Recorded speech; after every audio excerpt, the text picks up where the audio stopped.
और आइए सुनते हैं इस वक्त योगी आदित्यनाथ क्या कह रहे हैं।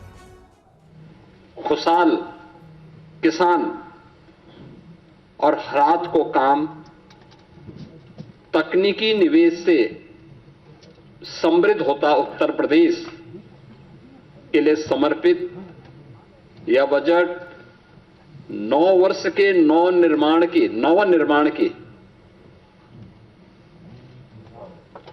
एक नई गाथा को देशवासियों के सामने प्रस्तुत करता है। बजट की जो हाइलाइट्स हैं, जो आपने देखा है, इसमें 43,565 करोड़ रुपए से अधिक की धनराशि केवल नई योजनाओं के लिए इस बजट में उसमें प्रस्तावित की गई हैं। दूसरा, 2 लाख करोड़ रुपए से अधिक की राशि कैपिटल एक्सपेंडिचर के लिए है। यानी ये परिसंपत्तियों के नवनिर्माण में, इंफ्रास्ट्रक्चर के डेवलपमेंट में और इकोनॉमी की यानी अर्थव्यवस्था को सुदृढ़ीकरण करने में इसकी बड़ी भूमिका होती है और यहीं से रोजगार का सृजन भी होता है। ये रोजगार सृजन में भी एक बड़ी भूमिका का निर्वहन करता है। ये बजट का मुख्य हाइलाइट्स है।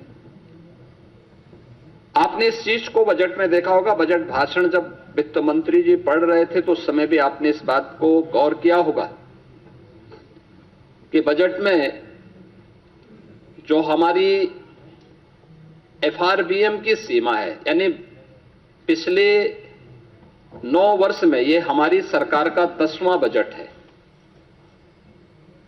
और पहली बार हुआ है जब किसी मुख्यमंत्री को 10वां बजट प्रस्तुत करने का अवसर प्राप्त हुआ है यूपी जैसे राज्य में।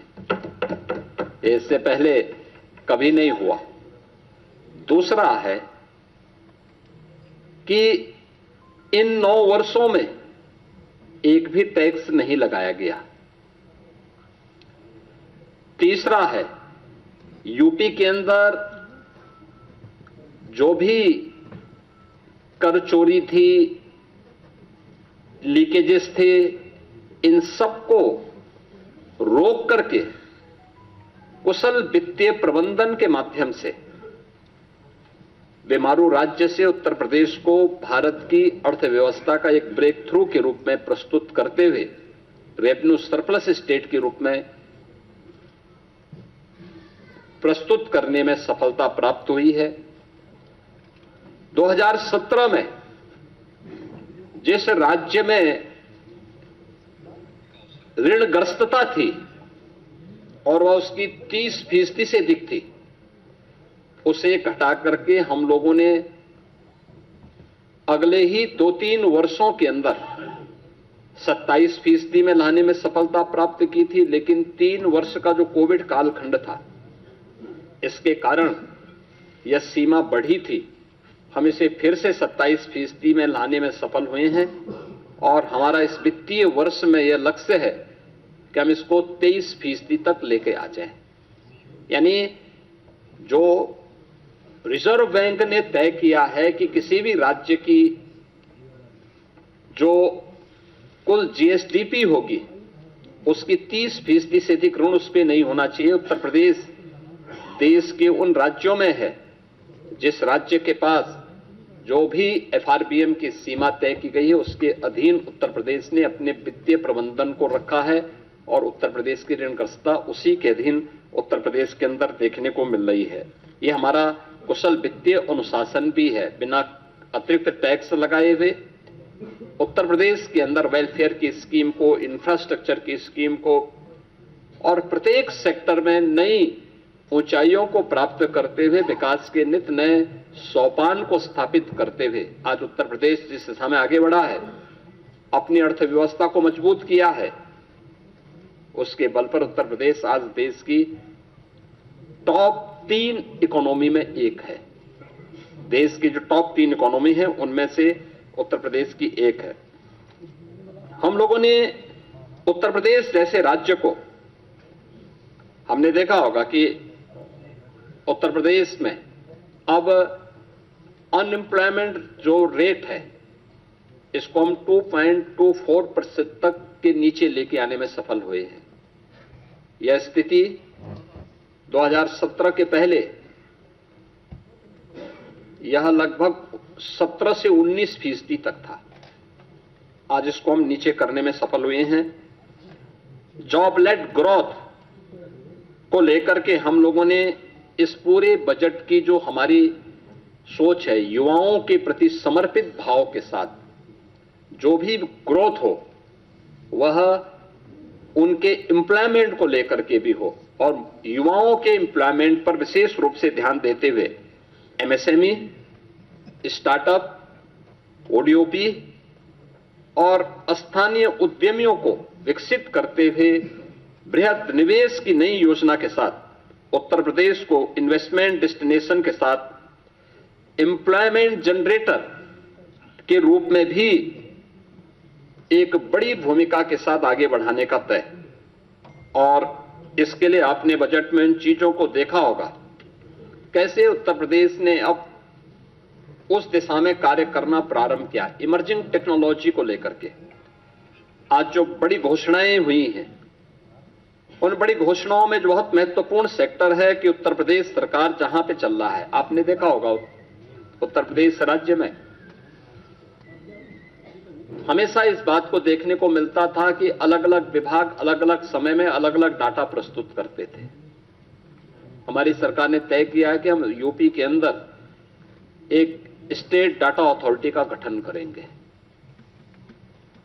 State data authority Uttar Pradesh के अंदर रियल टाइम डाटा और उसकी रियल टाइम मॉनिटरिंग के साथ साथ उसके लिए भविष्य की योजनाओं को आगे बढ़ाने में भी एक बड़ी भूमिका का निर्वहन करेगा। बजट की जो हाइलाइट्स हैं उनमें से ये भी है। दूसरा, इमर्जिंग टेक्नोलॉजी के लिए आर्टिफिशियल इंटेलिजेंस या अन्य सेक्टर में कार्य करने के लिए डाटा सेंटर क्लस्टर की स्थापना, यह भी बजट में इसका प्रावधान, इसके लिए भी धनराशि की व्यवस्था की गई है। मेडटेक और डीपटेक के लिए EI मिशन की घोषणा, यह भी इस बजट के अंदर है, जिससे युवाओं के लिए स्किल युवा को अधिक से अधिक जॉब हम उपलब्ध करवा सकें। इसके लिए उनकी स्किलिंग की प्लानिंग भी इस बजट में, उसका महिला उद्यमी उत्पाद और विपणन केंद्र के रूप में उसे विकसित करना, सी मार्ट के रूप में लोकल स्तर पर SHGs के माध्यम से उन महिलाओं को प्रोत्साहित करने के लिए एक बड़ी घोषणा ये भी है, जिसमें स्थानीय स्तर की महिलाएं SHGs के माध्यम से जो अपना लोकल गांव में, शहरी क्षेत्र में अपना प्रोडक्ट बनाती हैं, महिला स्वयंसेवी समूहों को प्रोत्साहित करने के लिए स्कीम एक महत्वपूर्ण भूमिका का निर्वहन करेगा। और आइए सुनते हैं इस वक्त योगी आदित्यनाथ क्या कह रहे हैं। खुशहाल किसान और रात को काम, तकनीकी निवेश से समृद्ध होता उत्तर प्रदेश के लिए समर्पित यह बजट 9 वर्ष के नवनिर्माण की एक नई गाथा को देशवासियों के सामने प्रस्तुत करता है। बजट की जो हाइलाइट्स हैं, जो आपने देखा है, इसमें 43,565 करोड़ रुपए से अधिक की धनराशि केवल नई योजनाओं के लिए इस बजट में उसमें प्रस्तावित की गई हैं। दूसरा, 2 लाख करोड़ रुपए से अधिक की राशि कैपिटल एक्सपेंडिचर के लिए है। यानी ये परिसंपत्तियों के नवनिर्माण में, इंफ्रास्ट्रक्चर के डेवलपमेंट में और इकोनॉमी की यानी अर्थव्यवस्था को सुदृढ़ीकरण करने में इसकी बड़ी भूमिका होती है और यहीं से रोजगार का सृजन भी होता है। ये रोजगार सृजन में भी एक बड़ी भूमिका का निर्वहन करता है। ये बजट का मुख्य हाइलाइट्स है। आपने इस चीज को बजट में देखा होगा, बजट भाषण जब वित्त मंत्री जी पढ़ रहे थे तो उस समय भी आपने इस बात को गौर किया होगा कि बजट में जो हमारी एफआरबीएम की सीमा है, यानी पिछले 9 वर्ष में ये हमारी सरकार का 10वां बजट है और पहली बार हुआ है जब किसी मुख्यमंत्री को 10वां बजट प्रस्तुत करने का अवसर प्राप्त हुआ है यूपी जैसे राज्य में। इससे पहले कभी नहीं हुआ। दूसरा है कि इन 9 वर्षों में एक भी टैक्स नहीं लगाया गया। तीसरा है, यूपी के अंदर जो भी कर चोरी थी, लीकेजेस थे, इन सबको रोक करके कुशल वित्तीय प्रबंधन के माध्यम से बेमारू राज्य से उत्तर प्रदेश को भारत की अर्थव्यवस्था का एक ब्रेक थ्रू के रूप में प्रस्तुत करते हुए रेवेन्यू सरप्लस स्टेट के रूप में प्रस्तुत करने में सफलता प्राप्त हुई है।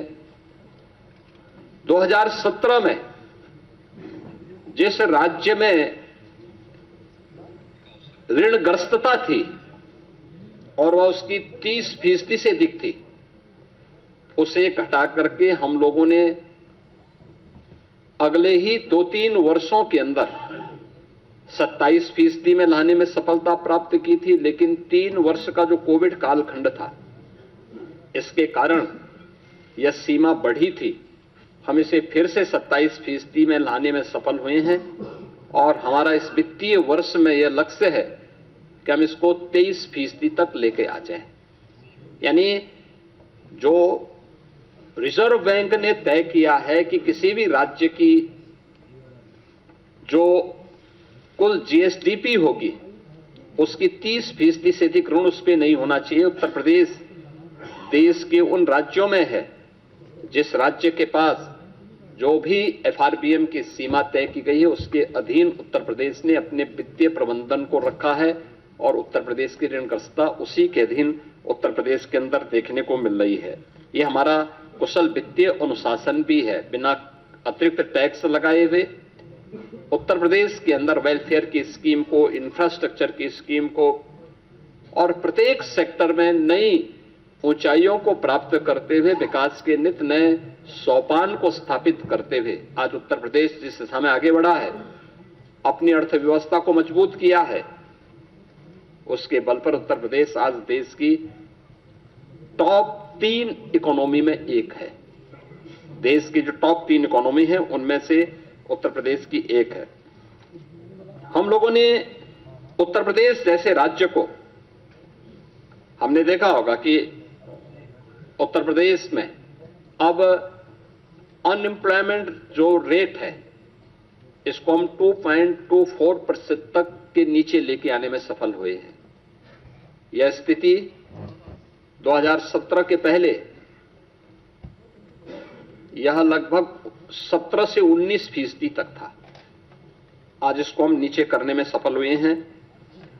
जॉब लेड ग्रोथ को लेकर के हम लोगों ने इस पूरे बजट की जो हमारी सोच है, युवाओं के प्रति समर्पित भाव के साथ जो भी ग्रोथ हो वह उनके एम्प्लॉयमेंट को लेकर के भी हो और युवाओं के एम्प्लॉयमेंट पर विशेष रूप से ध्यान देते हुए एमएसएमई, स्टार्टअप, ओडीओपी और स्थानीय उद्यमियों को विकसित करते हुए बृहद निवेश की नई योजना के साथ उत्तर प्रदेश को इन्वेस्टमेंट डेस्टिनेशन के साथ एम्प्लॉयमेंट जनरेटर के रूप में भी एक बड़ी भूमिका के साथ आगे बढ़ाने का तय। और इसके लिए आपने बजट में इन चीजों को देखा होगा, कैसे उत्तर प्रदेश ने अब उस दिशा में कार्य करना प्रारंभ किया। इमर्जिंग टेक्नोलॉजी को लेकर के आज जो बड़ी घोषणाएं हुई हैं, उन बड़ी घोषणाओं में जो बहुत महत्वपूर्ण सेक्टर है कि उत्तर प्रदेश सरकार जहां पे चल रहा है, आपने देखा होगा उत्तर प्रदेश राज्य में हमेशा इस बात को देखने को मिलता था कि अलग अलग विभाग अलग अलग समय में अलग अलग डाटा प्रस्तुत करते थे। हमारी सरकार ने तय किया है कि हम यूपी के अंदर एक स्टेट डाटा अथॉरिटी का गठन करेंगे। State data authority Uttar Pradesh के अंदर रियल टाइम डाटा